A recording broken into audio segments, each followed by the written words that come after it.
Hello everyone, welcome to my channel Elementary ज्ञान।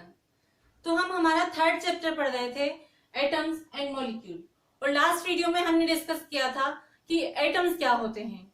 किसी भी एलिमेंट के वो स्मॉलेस्ट पार्टिकल जो केमिकल रिएक्शन में पार्ट लेते हैं उनको बोला जाता है एटम्स। तो इन एटम्स को और एलिमेंट्स को किस तरह से रिप्रेजेंट किया जाता है वो हम आज इस वीडियो में डिस्कस करने वाले हैं।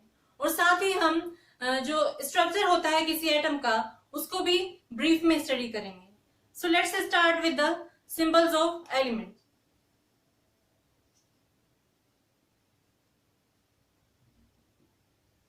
Symbols of elements. तो जो एलिमेंट्स हैं हमें पता है कि टोटल 118 एलिमेंट्स जो हैं वो अभी तक डिस्कवर हो चुके हैं। ये 118 टाइप्स के जो एटम्स हैं वो अभी तक डिस्कवर हो चुके हैं। तो उनको उनके नेम से रिप्रेजेंट करना उतना कन्वीनियंट नहीं होता किसी भी केमिकल रिएक्शन में। मतलब किसी केमिकल रिएक्शन में अगर हम किसी एलिमेंट का पूरा नाम लिखें तो वो क्या होगा, टाइम कंज्यूमिंग भी होगा और इतना कन्वीनियंट भी नहीं होगा। फॉर एग्जाम्पल अगर मैं बात करूं वाटर की, तो वाटर को हम रिप्रेजेंट करते हैं H2O। मतलब ये क्या है, इसका सिंबल है जो कि क्या है, वाटर। इससे हमें क्या पता चल रहा है कि ये दो हाइड्रोजन और एक ऑक्सीजन से मिलकर बना है। तो अगर हम इसका सिंबल यूज नहीं करें और इसकी जगह हम इसका फुल नेम लिखें हाइड्रोजन, हाइड्रोजन, ऑक्सीजन, तो ये क्या होगा, इट इज नॉट कन्वीनियंट। तो उसके लिए साइंटिस्ट ने क्या सोचा कि क्यों ना एलिमेंट्स को उनके नेम के बदले उनके सिंबल से रिप्रेजेंट किया जाए। तो इसी को क्या बोलते हैं, symbols of element. So symbols क्या हैं? Symbols are shorthand representation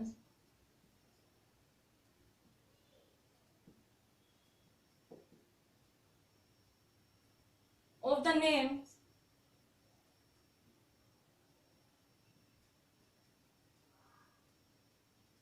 of elements या फिर एटम। तो एलिमेंट्स के नेम के शॉर्ट हैंड रिप्रेजेंटेशन को, मतलब एलिमेंट के नेम को शॉर्ट में अगर लिख दिया जाए तो उसको क्या बोला जाता है, सिंबल ऑफ एलिमेंट्स। तो सबसे पहले एक इंग्लिश साइंटिस्ट थे जॉन डाल्टन, उन्होंने सजेस्ट किया कि एलिमेंट्स को उनके नेम के बदले किसी शॉर्ट वे में रिप्रेजेंट किया जाए। सो John Dalton was the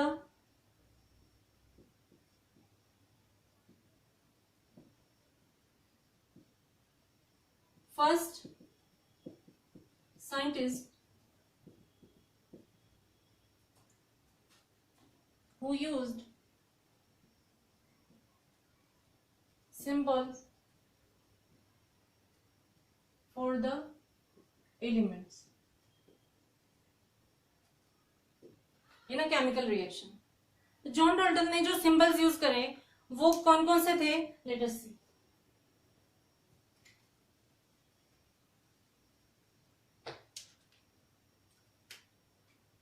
name of element and symbol. तो जॉन डाल्टन ने हाइड्रोजन के लिए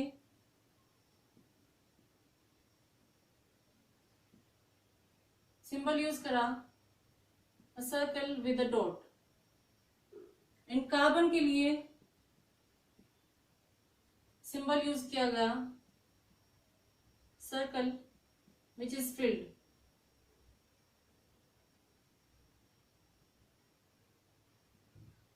इस तरह से फिल्ड सर्कल कार्बन को रिप्रेजेंट करने के लिए यूज किया गया। और ऑक्सीजन के लिए उन्होंने सिंबल यूज करा ब्लैंक सर्कल। और आयरन को रिप्रेजेंट करने के लिए डाल्टन ने सिंबल यूज करा a circle with I, and sulphur के लिए यूज किया गया अ सर्कल विद प्लस साइन। तो ऐसे ही और भी एलिमेंट्स के लिए उन्होंने इस तरह के सिंबल्स यूज करे। लेकिन ये जो सिंबल्स थे they are not easy to learn, और इनको इतना लिखना इतना कन्वीनियंट भी नहीं था, इनको लर्न करना भी मुश्किल था। तो एक साइंटिस्ट आए बर्जीलियस, उन्होंने सजेस्ट किया कि जो एलिमेंट्स के नेम्स हैं उनके फर्स्ट लेटर को एज ए सिंबल यूज कर लिया जाए। और अभी तक जो हम मॉडर्न साइंस में या मॉडर्न केमिस्ट्री में जो सिंबल्स यूज करते हैं वो इसी आइडिया पर बेस्ड हैं। मतलब किसी भी एलिमेंट के नेम के फर्स्ट लेटर को या फर्स्ट लेटर या किसी और लेटर को हम एज ए सिंबल यूज करते हैं और ये अप्रूव किया जाते हैं बाय IUPAC। ये कमेटी है IUPAC, इसकी फुल फॉर्म होती है international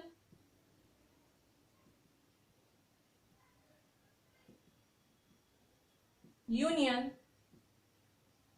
of pure and applied chemistry.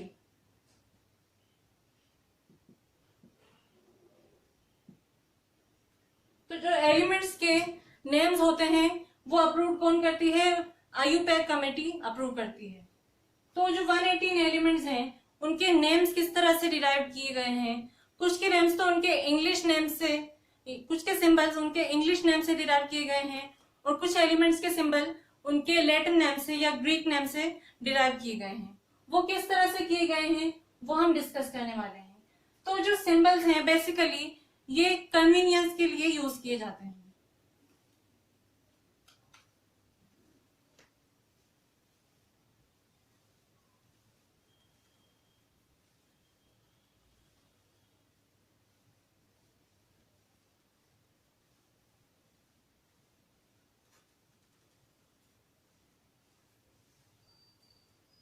तो एलिमेंट्स के सिंबल्स को 3 तरह से डिराइव किया गया है।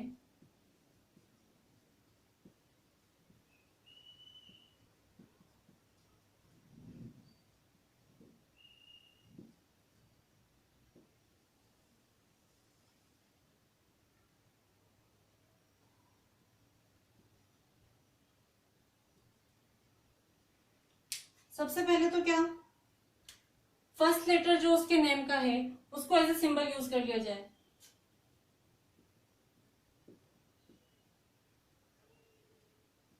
एंड सेकंड वे है कि उसके नेम का फर्स्ट लेटर और साथ में second letter as a symbol use किया जाता है। जबकि थर्ड वे है फर्स्ट लेटर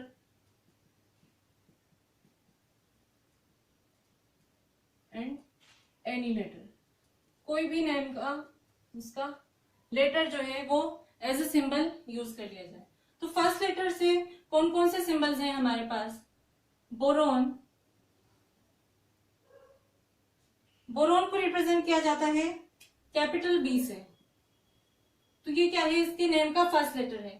किसी भी एलिमेंट के सिंबल को जो उसका फर्स्ट लेटर होता है उसको कैपिटल लेटर से रिप्रेजेंट करते हैं। सेकंड कार्बन, ऑक्सीजन, नाइट्रोजन, इन सभी एलिमेंट्स के सिंबल्स क्या हैं? इनके फर्स्ट लेटर से लिए गए हैं। जैसे कार्बन को हम रिप्रेजेंट करते हैं कैपिटल C से, ऑक्सीजन को रिप्रेजेंट करते हैं कैपिटल O से और नाइट्रोजन को रिप्रेजेंट किया जाता है कैपिटल N से। अब ऐसे सिंबल्स कौन कौन से हैं या ऐसे एलिमेंट्स कौन कौन से हैं जिनके सिंबल उनके नेम के फर्स्ट लेटर और सेकंड लेटर से बने हैं? तो वो होते हैं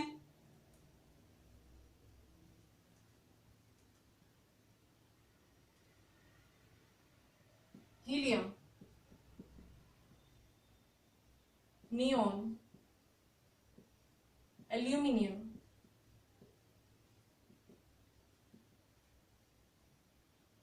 सिलिकॉन।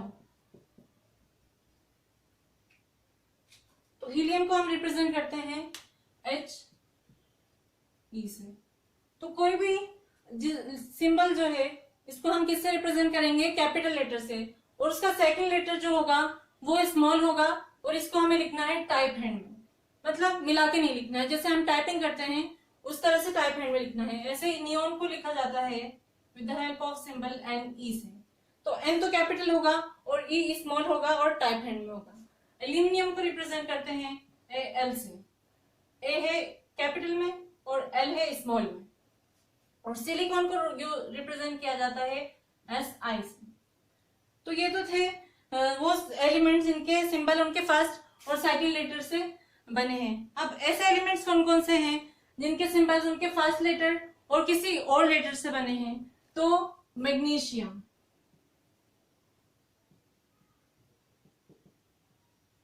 मैग्नीशियम आपको याद होगा हम किससे रिप्रेजेंट करते हैं मैग्नीशियम को? एम जी से। तो एम तो क्या है, इसका फर्स्ट लेटर है, और जी क्या है, थर्ड लेटर है। तो एम तो हम लिखेंगे कैपिटल में और जी लिखेंगे स्मॉल में और टाइप हैंड में होगा। और ऐसे ही क्लोरीन का आपको पता होगा सिंबल क्या होता है,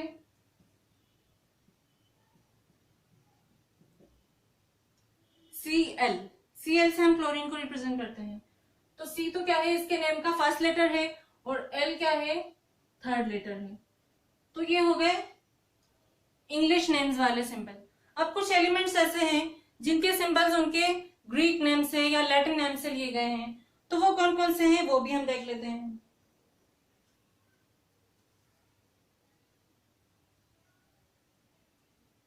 तो पोटेशियम,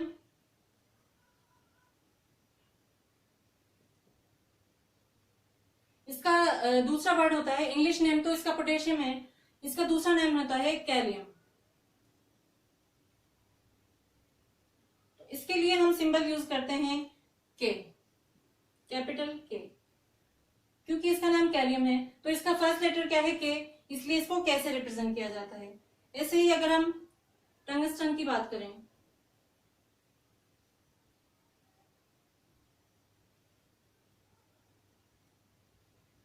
इसका नेम होता है वुल्फ्रम,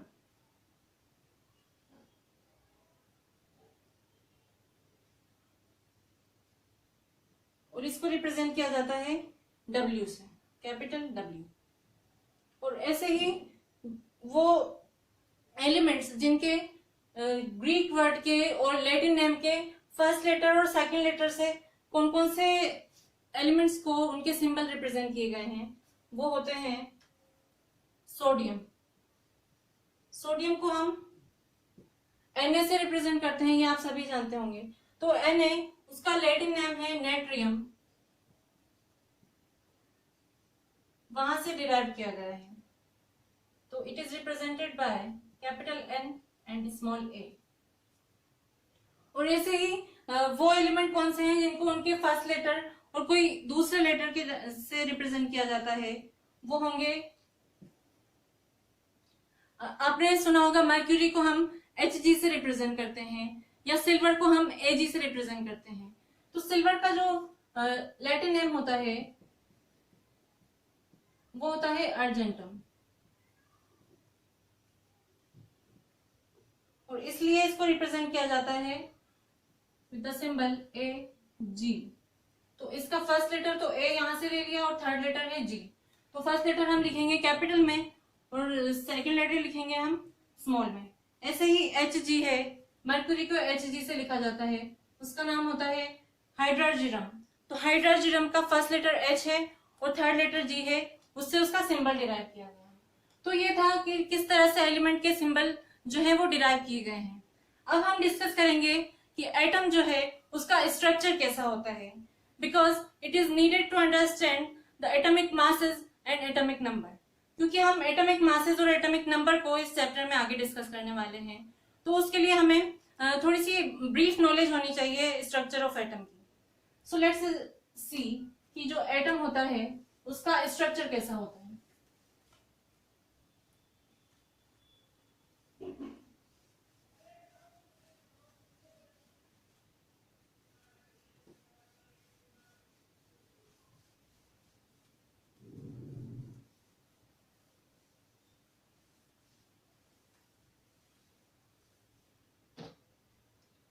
Structure of atom। तो आपको क्यूरियोसिटी होगी जानने के लिए, क्योंकि हमने ये पढ़ा है कि एटम जो होता है बहुत ही स्मॉलेस्ट पार्टिकल होता है किसी भी एलिमेंट का, उसकी साइज होती है नैनोमीटर्स में। मतलब 10⁻⁻�9 मीटर में एटम की साइज होती है। तो इतने छोटा पार्टिकल भी किसी और चीज से बना है या उसके अंदर भी कुछ और चीज प्रेजेंट होती है, तो वो क्या होते हैं वो हम डिस्कस करने वाले हैं। तो स्ट्रक्चर ऑफ एटम के लिए कई सारी डिस्कवरीज हुई, कई सारे साइंटिस्ट ने अलग अलग मॉडल प्रपोज किए, और कुछ साइंटिस्ट ने कहा कि ये पुडिंग की तरह होता है, कुछ ने कहा वाटरमेलन की तरह होता है, और भी कई मॉडल्स जैसे रदरफोर्ड मॉडल और कौन से मॉडल थे, अल्फा स्कैटरिंग मॉडल थे,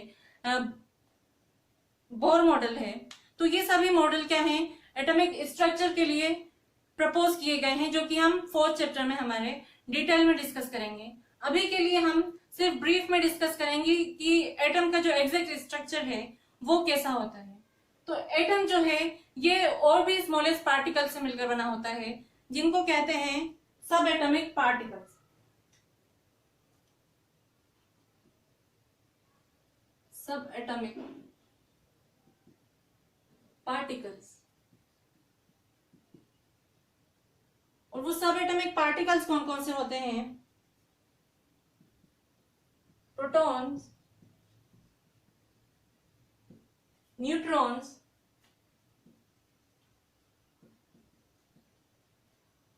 एंड इलेक्ट्रॉन्स।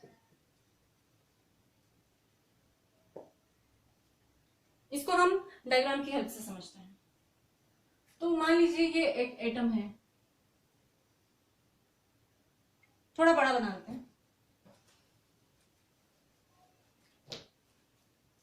ये एटम है,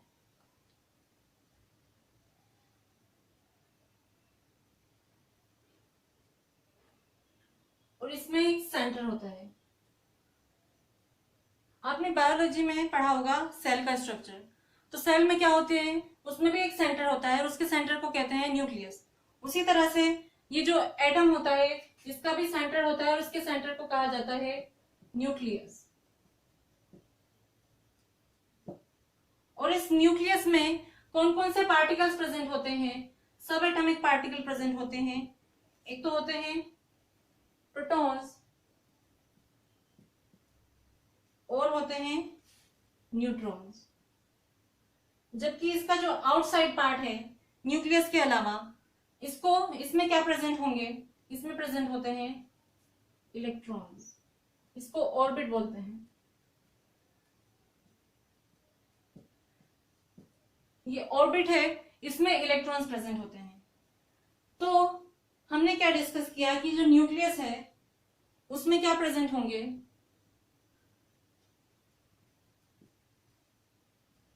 इसमें 2 टाइप्स के पार्टिकल्स प्रेजेंट हैं। एक तो है प्रोटॉन और दूसरे होते हैं न्यूट्रॉन्स। जबकि ऑर्बिट में क्या प्रेजेंट है हमारे पास? ऑर्बिट में सिर्फ एक ही टाइप के पार्टिकल प्रेजेंट हैं, वो हैं इलेक्ट्रॉन्स। तो इन पर चार्ज कैसा होता है? तो ये जो सब एटॉमिक पार्टिकल्स होते हैं इनमें से प्रोटॉन्स क्या होता है? ये पॉजिटिवली चार्ज पार्टिकल होता है, मतलब इस पर पॉजिटिव चार्ज प्रेजेंट होता है। तो दिस इज पॉजिटिवली चार्ज। जबकि जो न्यूट्रॉन होता है, इसका आपको नाम से ही पता चल रहा होगा, ये इट साउंड्स लाइक न्यूट्रल। तो ये क्या होते हैं? न्यूट्रल होते हैं। इन पर 0 चार्ज होता है। और we can say neutrons have no charge, इन पर कोई चार्ज नहीं होता है। और इलेक्ट्रॉन्स पर कौन सा चार्ज प्रेजेंट होता है? इन पर निगेटिव चार्ज प्रेजेंट होता है। और we can say they are negatively charged particles. तो क्योंकि प्रोटॉन्स जो हैं वो पॉजिटिवली चार्ज हैं, इसलिए हम प्रोटॉन को रिप्रेजेंट करते हैं P+ से। मतलब P तो रिप्रेजेंट कर रहा है प्रोटॉन को और प्लस साइन रिप्रेजेंट कर रहा है इस पे पॉजिटिव चार्ज को। और न्यूट्रॉन जो है उन पर कोई चार्ज नहीं होता है, इसलिए इनको रिप्रेजेंट किया जाता है n से। और जबकि इलेक्ट्रॉन्स पर हमें पता है नेगेटिव चार्ज है, तो इसको रिप्रेजेंट किया जाता है E माइनस से। E रिप्रेजेंट करता है इलेक्ट्रॉन को और माइनस रिप्रेजेंट कर रहा है इसके चार्ज को। तो इस स्ट्रक्चर ऑफ एटम के रिलेटेड कुछ की पॉइंट्स हैं या इंपॉर्टेंट पॉइंट्स हैं, वो हम डिस्कस कर लेते हैं कि किसी भी एटम में नंबर ऑफ इलेक्ट्रॉन्स जो होते हैं वो इक्वल होते हैं नंबर ऑफ प्रोटॉन्स के। Number of electrons are equal to number of protons. E minus हमने इलेक्ट्रॉन के लिए यूज किया है और P प्लस हम प्रोटॉन के लिए यूज कर रहे हैं। तो उसके न्यूक्लियस में जितने प्रोटॉन प्रेजेंट हैं, तो उसके एटम के जो आउटसाइड पार्ट है या ऑर्बिट है उसमें उतने ही इलेक्ट्रॉन्स प्रेजेंट होंगे। अब अगर हम बात करें कि एटम पर एज ए होल कितना चार्ज प्रेजेंट होता है, तो हम देख रहे हैं कि तीनों जो सब एटॉमिक पार्टिकल्स हैं इनमें से न्यूट्रॉन पर तो 0 चार्ज होता है, तो इसको तो हम छोड़ देते हैं। बाकी जो प्रोटॉन है और इलेक्ट्रॉन है इन पर कितने चार्ज हैं? प्रोटॉन पर पॉजिटिव चार्ज है और इलेक्ट्रॉन पर निगेटिव चार्ज है। और हमने जस्ट डिस्कस किया कि जो नंबर ऑफ इलेक्ट्रॉन है वो नंबर ऑफ प्रोटॉन के इक्वल होते हैं किसी भी एटम में। तो इस एटम पे एज अ होल कितना चार्ज होगा? हम मैथ्स में डिस्कस करते हैं कि अगर हमारे पास कोई गिवन नंबर है +5 और एक -5 है, तो ये क्या होता है, कैंसिल आउट होकर हमें 0 मिल जाता है। तो उसी तरह से इक्वल नंबर ऑफ प्रोटॉन्स हैं, मतलब equal number of positive charge है और equal number of negative charge है, तो वो दोनों मिला के क्या कर लेंगे, वो 0 चार्ज बनाएंगे। और हम कह सकते हैं कि atom as a whole is a neutral. Atom whole is neutral. अब अगर मैं बात करूं न्यूक्लियस पे चार्ज की, तो न्यूक्लियस पे कितना चार्ज होगा? क्योंकि हमें पता है कि न्यूक्लियस में 2 टाइप्स के पार्टिकल्स प्रेजेंट हैं, एक तो है प्रोटॉन और एक है न्यूट्रॉन। और न्यूट्रॉन पर तो कोई चार्ज होता ही नहीं है, तो उसका चार्ज तो 0 है। तो सिर्फ क्या बचा, एक पॉजिटिव चार्ज बचा, मतलब न्यूक्लियस पे, मतलब प्रोटॉन जो है वो पॉजिटिवली चार्ज है। तो न्यूक्लियस पर कितना चार्ज होगा, वो न्यूक्लियस होगा पॉजिटिवली चार्ज।